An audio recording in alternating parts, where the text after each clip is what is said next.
राधे राधे दोस्तों। निर्जला एकादशी के बारे में आप सब जानते होंगे, जो इस साल 6 जून शुक्रवार के दिन बनाई जाएगी। निर्जला एकादशी हिंदू धर्म की सबसे एकादशियों में सबसे कठिन और पुण्यदायी मानी जाती है। यह ज्येष्ठ माह के शुक्ल पक्ष की एकादशी तिथि को आती है। इसका विशेष महत्व इस बात में है कि जो व्यक्ति वर्ष भर की 24 एकादशियां नहीं कर पाता, यदि वह सिर्फ निर्जला एकादशी का व्रत करता है तो उसे सभी एकादशी के बराबर पुण्य प्राप्त होता है। निर्जला यानी बिना जल के एकादशी चंद्र मास की 11वीं तिथि। इस दिन भक्त पानी तक नहीं पीते, यानी यह उपवास बिना जल और अन्न के होता है। इस वर्ष 6 जून शुक्रवार को बनाई जा रही है और इसके बारे में एक कथा प्रचलित है कि महाभारत काल में भीमसेन ने श्री व्यास जी से कहा कि वे अत्यधिक भोजन के कारण वर्ष भर में एकादशी नहीं रख सकते।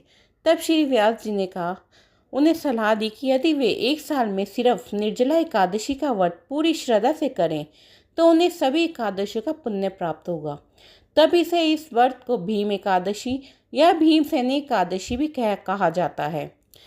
इस व्रत में ब्रह्म मुहूर्त में उठकर स्नान कर स्वस्थ वस्त्र धारण करने चाहिए। भगवान विष्णु की पूजा करें, तुलसी पत्र, पंचामृत, दीप, धूप, पीले पुष्प अर्पित करें। ओम नमो भगवते वासुदेवाय का मंत्र का जाप करें। दिन भर अन्न, जल, फल, दूध कुछ भी ना लें। निर्जला उपवास करें।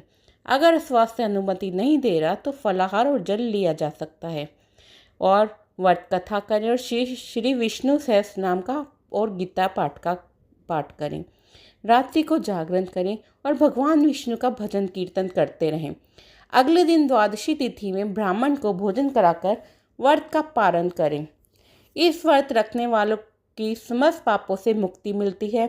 सभी एकादशियों का पुण्य एक साथ प्राप्त हो जाता है। मृत्यु के बाद मोक्ष और भगवान विष्णु का सानिध्य भी मिलता है। दान पुण्य करने से कई जन्मों का कर्मफल कट जाता है। इस दिन भगवान विष्णु का पूजन करें। दान पुण्य विशेषकर जल और पीले वस्त्रों का दान करें।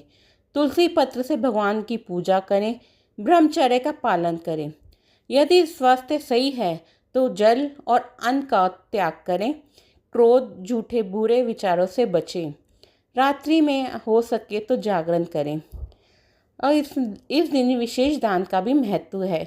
शरबत या पानी का घड़ा दान करें। वस्त्र विशेष रूप से पीले, जो विष्णु जी का प्रिय है, दान करें। छाता, चप्पल, पंखा, गीता पुस्तक या तुलसी के पौधे का भी दान कर सकते हैं। दोस्तों, ये साल की एक इतनी बड़ी एकादशी है जिसे रखकर आप अपना पुण्य प्राप्त कर सकते हैं और पापों का भी नाश कर सकते हैं। दोस्तों, ये जानकारी आपको पसंद आए तो वीडियो को लाइक और चैनल को सब्सक्राइब जरूर कीजिएगा। धन्यवाद।